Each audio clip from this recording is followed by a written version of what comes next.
Welcome back, guys, to another episode today of Primal Athletics Radio. I've been trying to pump them out recently with this week being away from the gym, giving a little more content than normal. So fun for us, fun for you guys, and we're glad you're listening. Today we got a buddy on the show, Levi Daniels, friend of mine, CrossFitter, former affiliate owner, former military. Now he's at school for physical therapy, so got quite the pedigree of things to talk about today, and we're just going to kind of, dig in, pick apart some parts of his past if he's up Jack for it. of all trades, huh? Yeah. Master of none. Master of none. That's how I like to keep it. Yeah. All right. Let's just I guess start from the beginning. Let's hear all about you, Levi. Where'd you grow up? Where are you from? Well, I grew up in Texas, but from there I went all over. I moved to Colorado pretty young, 16 or 17. And then joined the military in 2003. Shot straight to the special operations branch of the military. It's in the Marines. So I was what you call a recon baby. So I didn't have any time in the regular fleet. I just went to the pipeline for special operations.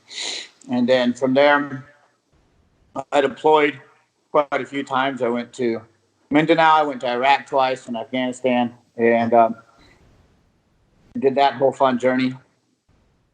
And then I got out in 2009. I started CrossFitting in, what was that, 2005 or so? So you were in the military when you started CrossFitting? What's that? You were in the military when you found CrossFit? Yeah. The special operations units kind of picked up on that pretty early. And they ran with it. And then, back then it was a real primitive version of it, and it just escalated from there. Bro reps on. Yeah, and then it's evolved very quickly from where it began. So then I started doing that 2005, never looked back. I've been doing it ever since. I got out 2009. I had my level 1 2008 or so. Got that in 2008. And then after I got out, moved to Hawaii. A couple years after that, I worked at a few gyms. And then I started my own gym on the North Shore of Hawaii, which is like the mecca of surfing over there. So that's in mecca of surfing, and it's a huge jiu-jitsu community. So there's a lot of MMA guys, a lot of UFC fighters out there on the North Shore. That's where BJ Penn has his gym, right? Yeah. Yeah, he's on the Big Island, but it's pretty dominant over there. Everyone and the mother does jiu-jitsu over there. Mm. Was there a CrossFit community already kind of established? Hawaii was kind of slow to the curve. And in fact, I was the first gym on the North Shore, so that's kind of part of the reason why I decided to capitalize on creating one over there. And that along that same vein, though, as far as creating a gym over there, you have to pioneer kind of the appeal towards what it is too. So it comes with its own set of difficulties. Right. But the community was rather embracing of it also. Once it caught fire, then it was an easy, it was pretty infectious for everybody to grab hold of.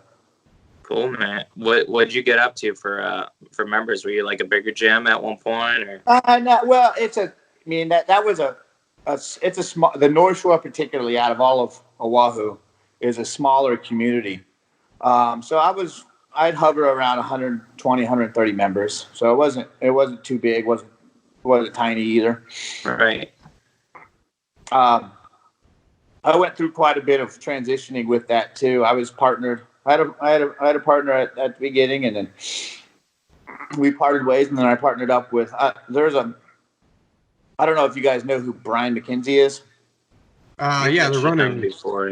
Physical therapy, yeah. Yeah, he's not physical. I think you're thinking of Coach Tourette, but he is part of CrossFit San Francisco. He's one of the coaches there. But yeah, he's I thought he was a the physical creator of therapist. CrossFit Endurance. He has Power Speed Endurance, the book. So then I partnered up with him, and we created a program tailored towards that dominant surfing community out there, and then we were helping a lot of the pro surfers do their thing. We actually had Wim Hof come out there, and Oh, no way. yeah, and he was working with us and the surfers to create a program specifically tailored for them. And then from that, it branched out with Laird Hamilton. So Laird Hamilton is a huge big wave surfer. I don't know if you guys are familiar with him at all. Yeah, definitely. They created an even more specific breathing program that shot off of Wim Hof called XBT. It's available now. It's actually a pretty good program too. It has different types of breathing rather than just limiting it to Wim Hof style. So we kind of had our fingers in all sorts of different things over there. Anything to improve human performance. So we were a bit. Do you have anybody like take the competitive side of CrossFit, or maybe you personally? Did you guys ever get into like regional competition? Yeah. We had quite a. For such a small gym, we had a pretty good competitive element there. Along that, the Progenics team, a lot of those guys are pretty well known. They would come out and train with our gym every winter for about a month. So that whole crew, some of those animals out there would come over and hit it hard at our gym and take their winter vacation at the North Shore, it was an easy sell because we're in paradise. So it wasn't just like they get to go out there and hang it out with all the cool guy surfers and everything else. And then they get to hang out. And our gym had a very good back. Like it was right in the middle of the mountains. The view right outside was just pristine, like beautiful mountains. And then they would go off when they weren't training, which they'd be over there training quite a bit. They'd go off, and the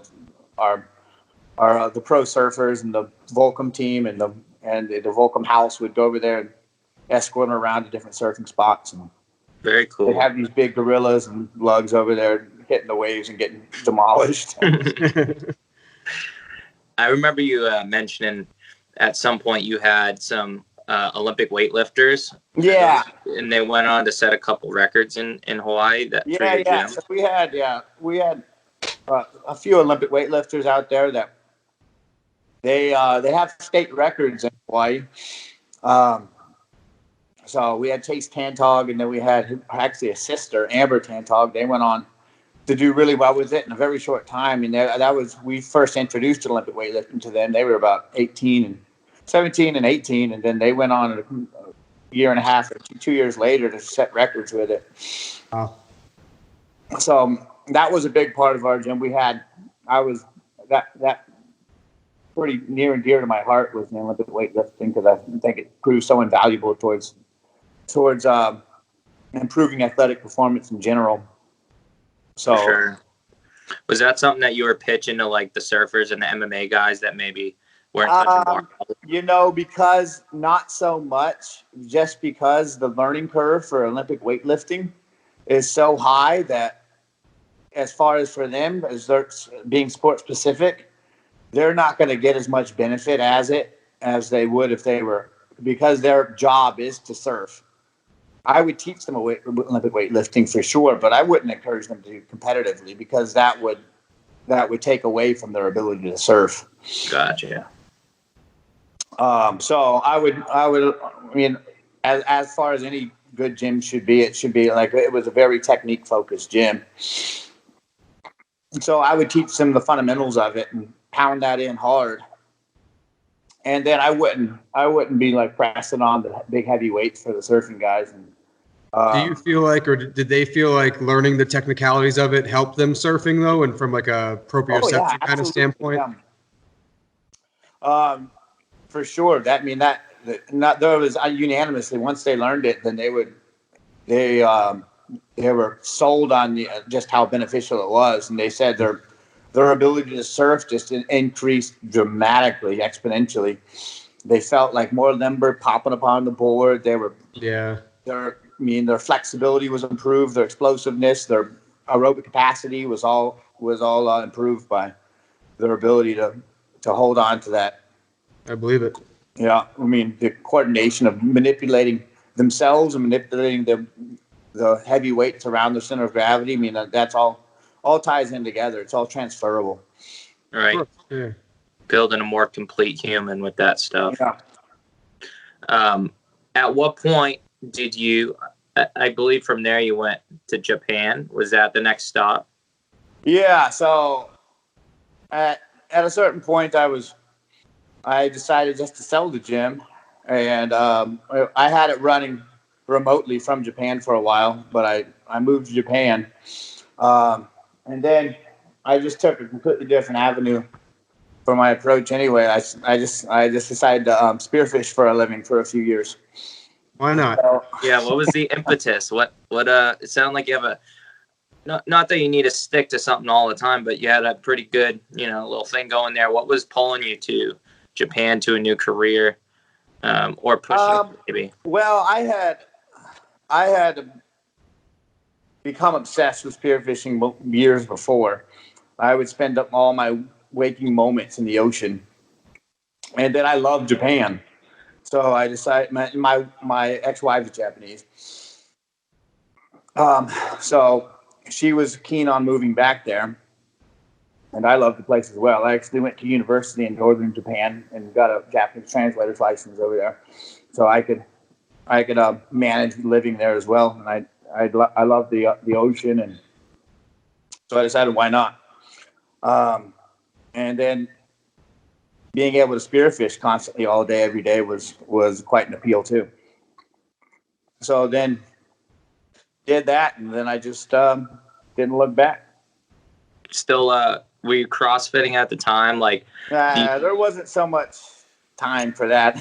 Yeah, I trained here and there, but I was freediving all the time. Just like, were there boxes out there? What's that? Were there boxes in Japan? CrossFit boxes? They're few and far between. This was in Okinawa. I think there's a little bit more in the mainland. Mm-hmm. Okinawa is the southernmost island, but there was some about maybe 45 minutes away from me. Okay. But really, at that point, I would get in the ocean usually around 10 or 11, and then get out of the ocean probably about 5 or 6. Wow. So by the time and that's just straight swimming around. I mean, whenever you're spearfishing, you are just most of the time you're just leisurely finning along, trying to conserve your energy and keep your heart rate down. And now, are you on top of the water, kind of snorkeling, waiting for your boat? Yeah, you're snorkeling. Okay. You're checking out spots that look intriguing, or whatever. If you could spot good fish from the top, which isn't so often. Usually, you just go scooting on down to the bottom, and then you find a good spot where you think they might approach from. And then once you settle down on the bottom, then the fish start coming out the woodwork. So the good thing about that is that with freediving, it's constant meditation. Mm. You've got to keep yourself calm. It doesn't matter how good your aerobic capacity is, or how much conditioning you have.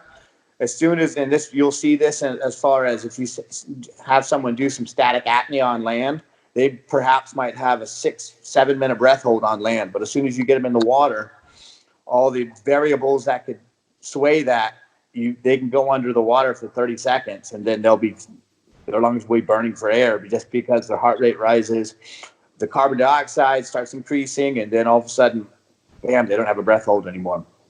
So there's no getting around the fact of keeping yourself calm, which is directly applicable towards keeping yourself calm in any other type of physical endeavor, which is a game changer for whatever you're trying to do. Would you say that's something that you started developing in when you were in special operations? Were you a diver? Yeah, absolutely. Yeah. What was you were a diver beforehand in the Marines? I was a diver. They taught me diving. Okay. I mean, I had swim avidly when I was growing up. I mean, I don't even remember learning to swim. My dad just threw us in the water when we were so small. I can't remember. And it was a sink or swim type scenario. But when I got into the special operations pipeline, we were going through, they would call it, innocently enough, they would call it water aerobics. It is not Doesn't sound like it is. It is absolute They hell on put earth. cinder blocks on you and send you down to the bottom. Well, they would literally drown you and bring you back up. Like drowning was a respite because they would drown you. You'd pass it underwater. They'd bring you up on top of the land, and it would be a rest for you because you get 10 minutes of O2, and then once you kind of gain your senses again, they throw you back in the water. Part of the water aerobics is they would do crossovers where you'd crawl, stroke across, and then you do completely underwater for. As soon as you get across, they go back underwater, and you have to stay underwater. But in the meantime, they have what they call sharks patrolling for people panicking and then trying to come up for air early. And if you didn't want to be the dude that came up for air early, because those sharks would hop on you like a wounded fish, and they would take you down. And I've seen grown men shamelessly bawling their eyes out on the side of the pool. Wow. Just wailing and tears running down their face like babies. So yeah, that had a lot to do with my ability to stay calm and you can be an animal on land, but take away oxygen, and it'll turn giants into babies. It's wild how how adaptable the human species is. Yeah.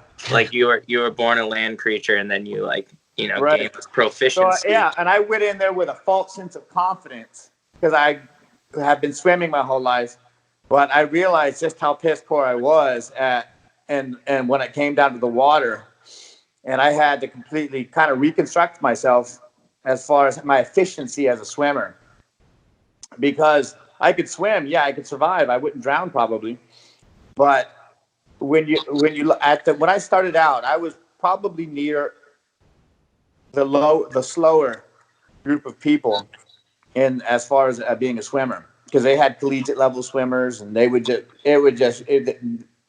be the slowest person on the land, but their ability to be efficient in the water, because the water is 1,000 times more dense than air. It doesn't matter how strong or how beastly you are on land. If you're not efficient in the water, you'll succumb to it. So those dudes that were not quite performers on land could make up for it in the water. And so what I did is I broke myself down from square one and improved my efficiency. The first drill I did, even this goes back to how much I broke myself down, I was just learning water dynamics, but just by learning to be buoyant on top of the water, where I would swim across the pool for probably 300-400 yards of just learning to keep my hips near the surface and lay in my lungs. And then from there, I'd add strokes. And it was called a system called total immersion. People that learn to swim, that's an excellent system to reconstruct yourself with. Would you say, well, obviously you're biased, but like as a, former CrossFit coach and gym owner and, now going into physical therapy school and stuff, like, do you think swimming is an essential part of fitness? Because I think it's a lot of people's black sheep, like they neglect it, or they're afraid of the water, or they don't spend time in it. I would think so. I mean, just look how much water is on the earth. If you're going to avoid the water, then that's a humongous part of the earth that you're going to avoid. So I would say that it's essential as anything, unless you just plan on never hitting the water ever. Then you might as well learn to get comfortable in it. And then the added benefit of learning to be comfortable in the water is learning to be comfortable anywhere. Because if you put yourself out of your element into that kind of almost like alien environment, and you can still stay calm, that's going to be transferable over to any other thing that you do. For sure. So I totally agree with that. Just the mental aspect of being good in the water. And that is also, it's a great magnifier to how to improve efficiency of how you move too. So I think that's a teachable moment too, to just how crucial it is to be efficient in all movements. Going back to your spearfishing and free diving days, how long had you worked up to? How long could you stay underwater with holding your breath? When in my glory days, I could probably if I would probably hold my breath for about underwater. Now the thing is with that, and there's so many variables to consider when you do this. Like, if it was a good day and I felt rested and there's no surprises, then I could hold my breath for about 5 minutes 30 seconds. But that depends on how deep I go. Actually, when you go down deeper, you have a likelihood of holding your breath for longer. But then you also have to consider you have to come up too. Yeah. So you don't want to fall into that trap. There's lots of free divers out there that have died from shallow water blackouts because it comes up on you out of nowhere. You're completely surprised by it. You'll feel fine, and then all of a sudden you're passed out. And probably that's by the skin of my teeth. I've survived a few incidents that I shouldn't have survived because I've passed out, and all of a sudden I was getting too hungry I was seeing fish as dollar signs. So I was down there for far too long and just staying down there more than I should. And then on the way up, I'd have some type of malfunction with my reel or something, and it wouldn't free spool out because I have a reel on my gun that was supposed to free spool out, and I'd be tugging this fish up, and it's free spooling, and all of a sudden there's a knot in it, and then I'm tugging up a 40-kilo fish. Wow. And I'm 50 feet away from the surface, and the tunnel starts closing in. And then all of a sudden I fade to black, and most of the time that's a death sentence. But somehow I woke up on the top. This happened probably 2 or 3 times. Jeez. You're getting big fish out there, 40 kilos. That's not a small fish. Yeah, there's some pretty big fish I've gotten. I mean, I've got up to the biggest fish I've gotten was about 200 something pounds. Holy shit! That was a dogtooth tuna. Funny enough, you don't get all that much money for a dogtooth tuna, but your eyes get wide for the trophy rather than the money sometimes whenever you're down there. So when you're spearfishing these things, when you hit them, are they dying instantly? Because I'm thinking like, I'm thinking you're hitting a 200 pounder goal for a ride. Lucky, do they die? It's called a stone shot, and if you're really lucky we'll call it skill, but if you're really lucky, you'll stone it. It'll hit the spine or the brain, and then it'll just tremor for a second. Then it's yours, and that's a golden shot. It's a money shot. But most of the time, and hopefully you hit it in a good chunky spot where it's not going to rip out. You have what's called a Tahitian flopper that flops out and keeps it on the spear. Most of the time, they're going to be tugging your spear along, and then what you're trying to do is fight it in a way that's not going to completely rip off. A lot of times, my gun floats while my spear doesn't. So once I would shoot the spear would say attached to it. My gun would go up to the surface, and I would a lot of times just abandon the gun and go shooting toward, depending on how big the fish was. I would go shooting towards the fish to try and grab a hold of it before it ripped itself out. Wow.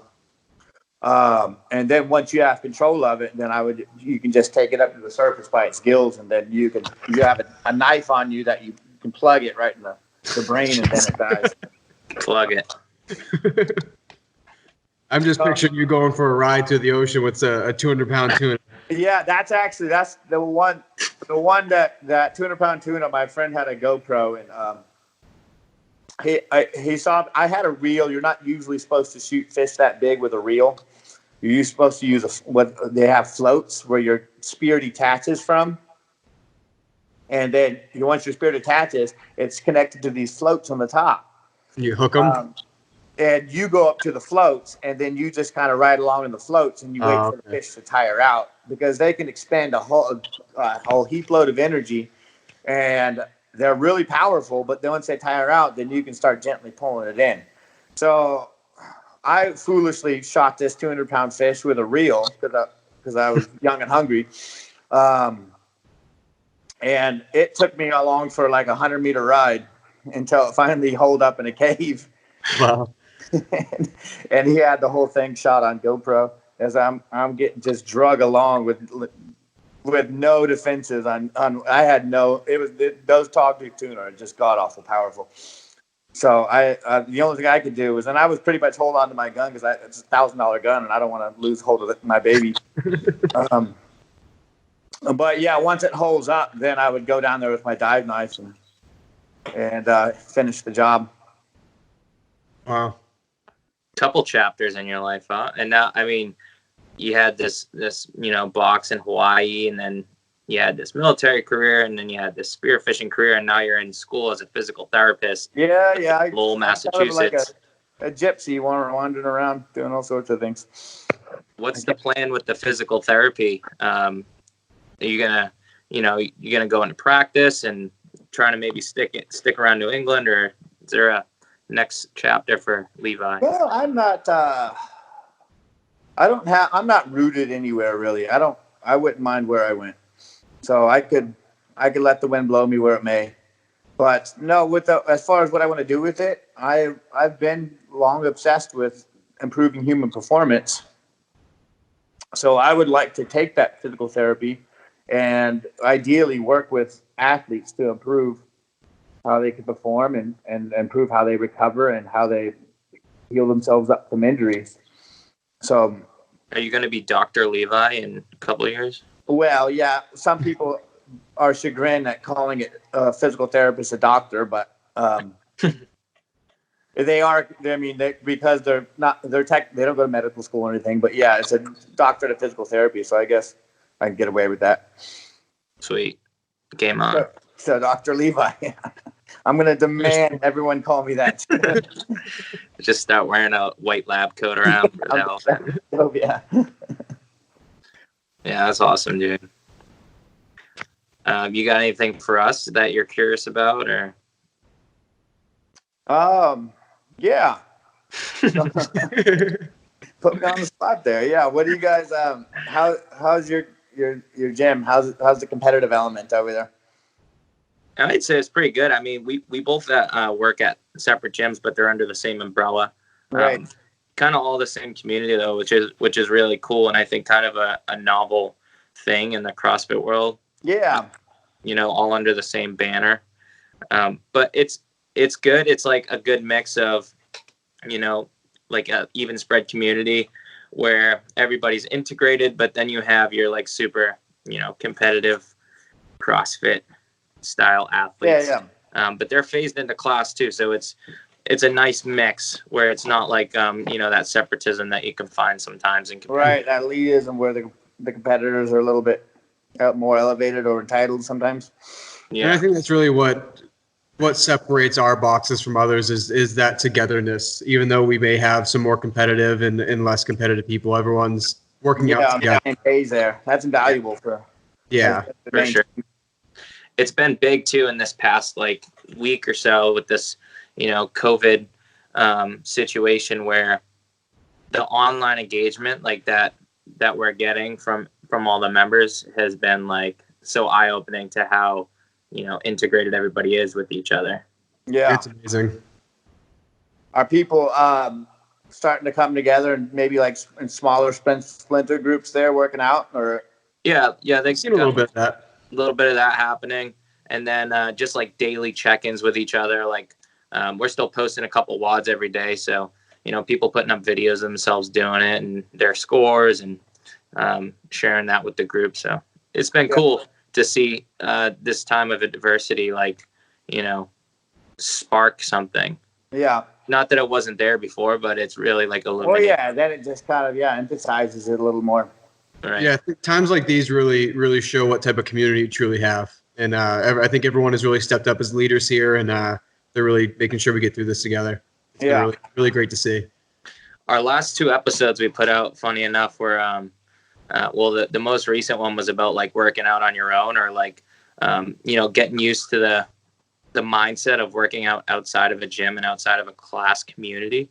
And I know that's something like you've had a lot of experience with. You're mostly a lone wolf when it comes to your training, which you're back into like full bore now. So that's something you could touch on if you'd like. With putting yourself out of your comfort zone there? More so like being alone, being able to train alone and stay intrinsically motivated, especially like through like today you had that super hard Metcon. And although I was like, there watching, you were still going at it alone and you do that regularly. So I don't know, maybe any piece of advice or tidbits of, these people are used to working in this crowd or working in groups and having a coach. And now they're in a situation where they just have to push on their own. So, yeah. Well, I think what you have to keep in mind is just what are you doing it for? So when you're over there grinding away by yourself, that's an opportunity to go deeper inside yourself as far as what motivates you is you.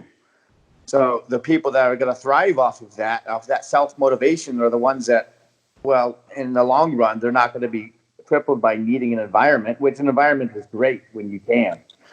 And that all power to that. But you should also have kind of somewhat like of a stoicism there of being able to grind away, regardless of whether there's a big motivating crowd or even a coach, which is it's invaluable. But the skill of being able to go inside your own like suffering and still be able to grind on despite none of those conveniences is a very, very essential skill to have. Yeah, it's completely. I've long had a value of what I say is salvation through suffering. Mm. So you'll reap those rewards whenever you could fall into that suffering, and that's when you'll ultimately gain that salvation. At the end of each workout, there's not a day, no matter how hard it is, no matter how grueling it is, there has not been one day where I've regretted that as much suffering as it was at the end of it. There might be some dread before it, but once it's over with, then I'm completely stoked with myself on getting through it, and I come there like I'm high on drugs after I leave. Yeah, that's completely congruent with what we had pretty much like almost verbatim. Some of the points we're trying to bring up to the members is, it's like such a good opportunity for that reflectiveness that maybe there's too much noise normally in that class setting, or, you don't have that time to step inside yourself. But when you're alone, it's like there's nothing else really to focus on except like your movement. Right. And even when we talk about the constantly varied, perhaps the environment should be constantly varied too. So this is not necessarily a bad thing. It's like even somewhat like if your crutch is having to have your type of music on or whatever, this certain variable that has to be in your equation, maybe kind of just taking that crutch away, training without music every once in a while, just listening to silence, listening to birds chatter away, rather than having to have the motivation of whatever perfect scenario you've created for yourself, and then taking it away could probably be valuable for most people in there. Right. That'd be an interesting social experiment at like a CrossFit Games event where everybody's goes at it alone on separate ends of the arena. Right. It's just like complete silence there. You have like complete the worst noise. You get like babies screaming or something. I'll tell you, we had a workout at our gym about a month ago. They were working on the electrical line, so we didn't have any power. Yeah, we were working out midday, no music, no lights or anything, and it was a little weird to like hear other people breathing while they're working out. But it was a nice change of pace. Not something we want to do every day. Right. But, it's not. Yeah. Definitely a time you can tap into yourself all the time, but. Sometimes at our gym, the music would go out. We'd have technical difficulties, and then I would remind them, like, what happens if some catastrophe happens where let's say a bus overturns and you have to go in and save a bunch of children. Are you going to be like, no, I can't save these children because my favorite music isn't playing? You'd have to do it without your favorite music, and if we're using this to train for life. If we're trying to be prepared for life, then we should be prepared in the mental and the physical aspects of it.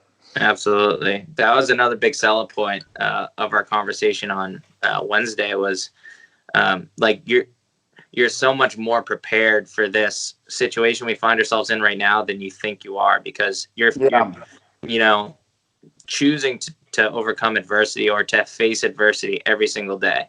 And if you're just looking at the CrossFit box as like a place to go and socialize and get fit, I understand that. And I get that's why a lot of people keep coming back. But the underlying foundation to that is like you're becoming a more competent human being. Yeah. And I think that there's levels to that too. Maybe when you're first starting out, that community is absolutely vital to keep you coming. But the more comfortable you get in it, then perhaps you could start to stray away from having to have those people to where you could be able to potentially just do it by yourself without without those variables of community and everyone else and a motivating coach, at times you should be able to go in there and grind away with complete silence and nobody around. And then that's how you know that you've stepped up. It's kind of like belts in martial arts. I mean, white belts aren't going to be expected to the same degree as a black belt, but the more time you spend there, the more you're trying to up your game and get to that level. Right. Yeah, I think that's a good way to look at it, given, we've all involuntarily been put in a situation where we're going to be training alone. We don't know how long, and it's take it as an opportunity because it's going to make you a better athlete. And we obviously want you to come back into the box when we're available. Yeah. As soon as we can. Like along that same vein, though, like if you are trying to learn martial arts, you're not going to do it very well without a trained instructor to teach you the movements. And that, right. I think that's just as important. You're not going to learn jiu-jitsu by watching YouTube videos. You're not going to learn Olympic lifting, which is a sport in itself, which has just as much variability and just as much things going on with it as jiu-jitsu or whatever, Muay Thai. You're going to need a coach there to tell you how to do it right. And you're going to learn 1,000 times better and be 1,000 times less hurt by doing it with a coach. But when you don't have it, then you should be able to work around that. Agreed. Have you guys at your gym, have you ever touched on any type of breathing? I would say the most that I have is teaching people proper bracing, especially during strength sessions. Like, if you ask anybody who has me in class, that's one of the biggest cues I give out is, like, most people will have decent quality of movement, like, say, if they're loading up for a squat, but a lot of missing pieces for a lot of athletes is due to that, like, brace breath. The Valsalva that, like, you just take for granted if you're somebody who's been training for a while. But if you watch somebody squat and they let all the air out before they go down, you're like, hold on, time out. Like a slinky, yeah. Exactly. But aside from that, like intra-abdominal pressure and bracing properly, we haven't done a handful of, breathing exercises outside of that. Yeah. I have a few clients who work on some nasal breathing techniques, but as a whole, we haven't really taught it as a class, besides the inter-abdominal and bracing. Yeah, I think the nasal breathing is really is a really good step towards getting, one, maintaining calmness, and two, kind of adapting the muscles to create more oxygen per breath too. Yeah, talk about freaking out. You start doing a 500-meter row with nasal breathing, and 50 meters in, you're losing it. Through a coffee straw there. Yeah.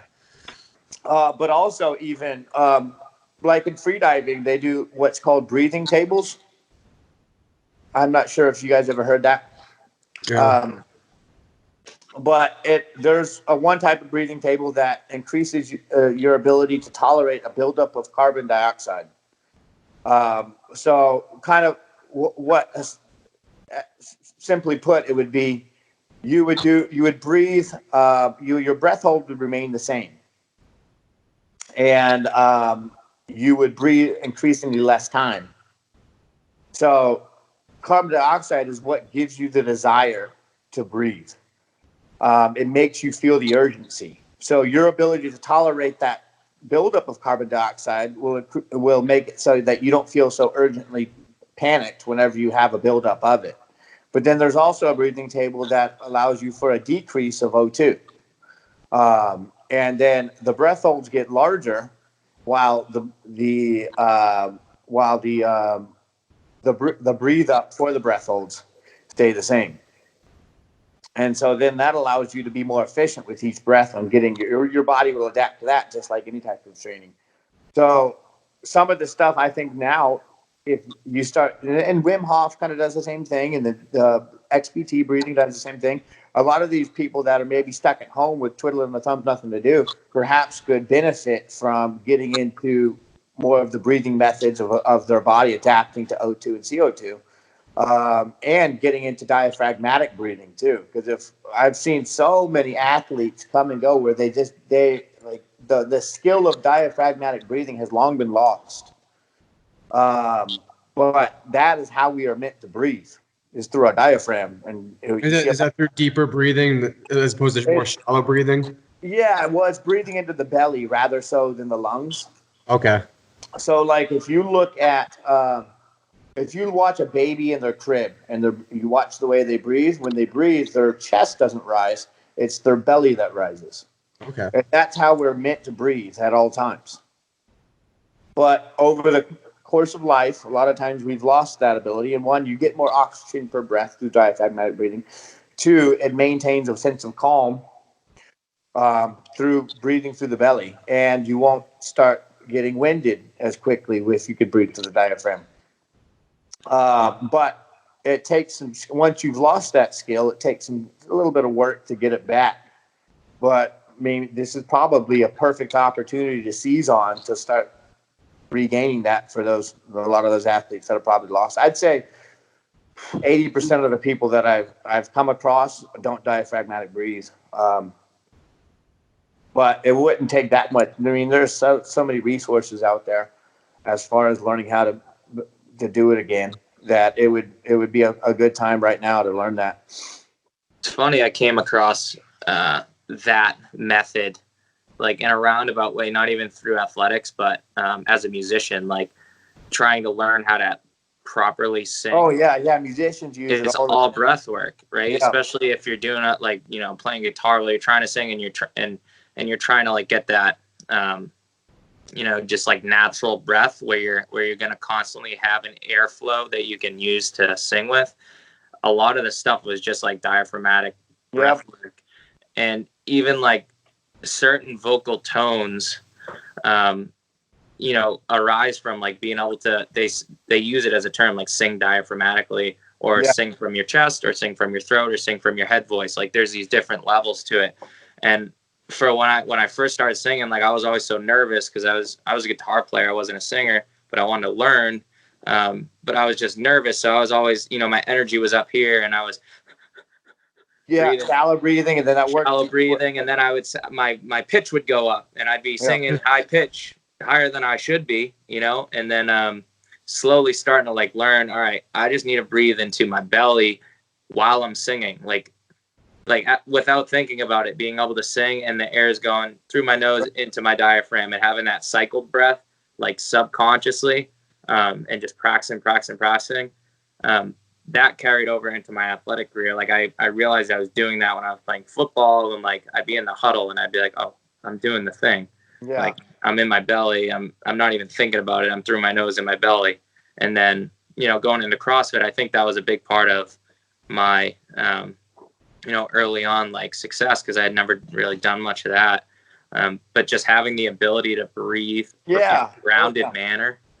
That is an absolute game changer. If you take an athlete that is far more conditioned, far stronger, far superior in every way athletically, but you take them and you match them against someone that can breathe better, that athlete that can breathe better is likely to dominate on that athlete that can't breathe so well. I mean, you absolutely change your chemistry with how your breathing is. That's how important it is. And it's something that we do how many thousands of repetitions a day, thousands of repetitions.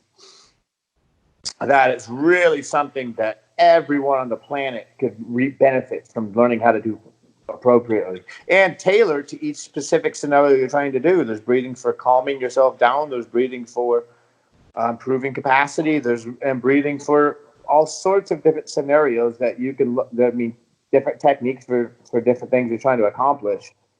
I come from the behavioral health field before I was a CrossFit coach, and we would take somebody who's going through like an anxiety or a mental break and have them do square breathing. So breathing in for 4 seconds, holding for 4 seconds, breathing out for 4 seconds. And you'd be amazed at how much it could bring someone's blood pressure down, their anxiety down in general too. It was really amazing. Right. And as far as right now too, speaking of which, if we talk specifically about the Wim Hof method, that's supposed to have a very powerful influence on the immune system. For sure. So people that are worried about all the chaos happening around us, with the dumpster fire of a world we live in right now, they could have they could maybe gain some confidence that the world isn't going to end tomorrow if they fix their breathing, control immune system there. Right, grounds As your far energy as too, you know. what's that? It grounds your energy, like takes you out of your head. Yeah. Yeah. Yeah, I know that when I first started it, when I first started the Wim Hof breathing, I did breathing tables far longer than I did Wim Hof. But when I first started it, just this amazing sense of calm that would wash over you as soon as I go into a breath hold. So you breathe up. What for the listeners out there that don't quite know what it entails is you do 30 to 40 deep diaphragmatic breaths. You breathe all the way in, and then you let it out like a balloon. You don't have to exhale all the way. It's maybe like 80% to a natural respiratory pause. After 30 to 40 breaths, you'll start feeling really tingly. You'll start feeling really lightheaded. This is a good thing. Don't worry. People could perhaps describe it as being high, but in a good way. And then you'll let it all out, and you'll hold your breath on an exhale. After that 30 to 40 breaths, then you'll blow your own mind for how long you can hold it without even feeling a desire to breathe. And then after a minute and a half, 2 minutes, perhaps more, 3 minutes, 4 minutes, whatever it is, whenever you feel the urge to breathe, then you take a deep breath in, you hold it for 10, 15 seconds, and then you repeat that cycle for 3 or 4 times. But after each one, once you go into that breath hold, it's all of those worries and all of the anxiety and whatever has plagued you for the day seems to just melt away. And you come out of there. You might go in there with some anxiety, but you come out of there just transformed without all that nonsense that seems to noisily annoy us for most of the day. And that can kind of set the slate clean. After you do those. Yeah, that's like the missing ingredient for, people who are looking to meditate and calm their mind. Like if you're not incorporating breath work into that, you're only getting 10% of the picture. Same thing with like yoga practice. It's a cheat code for meditation. Well, yeah, I think it's cool to hear that you don't need to sit in a dark room and cross your legs and go om to meditate. You can just focus on your breathing and really center yourself. Breathing itself is meditation. As long as you're paying attention to how you breathe, if you do that for 10 minutes a day, then that is meditation right there. Just focusing on where the breath is going. It brings you directly into the momentary experience. I feel like, like there's nothing for me personally that can make me feel more present than just like notice my breath and then like just focus on that. Because then there's no other space for other things, that cyclical nature and just like making sure it's going down deep. Right. Just like where it's going and where you feel the breath at. Yeah. All that stuff just kind of directs your attention towards just the breath, which doesn't allow any room for any of the other noise to come barreling into your head. I feel like when you made that analogy between like, the belt system of martial arts and CrossFitters, like as I put so much more time into it, I'm sure this is, synonymous across the board. And for you guys who spent a lot of time in CrossFit is like at certain points in workouts, when I'm in that flow state, I won't even be thinking about performing the movement because I'm just like hardwired to do it. And I'll only be focusing on like that cycle of breath. Yeah, exactly. And like, it makes like a Murph go by like that. Right. Because I'm just breathing. And next thing I know, I did 200 push-ups with a vest on. And then that's kind of how you could tell that you're advancing as an athlete too, because even at the threshold of exhaustion, you're able to maintain virtuosity of the movement. That that you're starting to do pretty good there, because it doesn't matter how tired you are, your basic mechanics can stay pretty solid across the board. And that's an indicator that you can increase intensity too. Right. Levels. Yeah, levels. Always levels. Where are we at? We're almost over an hour here. We're approaching an hour. Yeah, we're at 56 minutes. This has been awesome. Hell yeah. Oh, wow. That's a long one, huh? Yeah. Well, I mean, it's all good stuff, though. I think it's very valuable information, especially right now. There's a lot of tidbits to take from this conversation for our listeners. And Even if they're just listening for entertainment purposes, I think it'll be a good one. But there's definitely some things to go back and think about as you go through the line here for the next couple weeks. Right. But we wanted to say thank you to Levi and hopefully get you back on here at some point. And yeah, for sure. Yeah. Yeah, thanks for doing this. Yeah, definitely. We'll do it again sometime. I hope so. All right. We'll catch you next time. All right, guys. Athletics listeners. All All right, see you guys.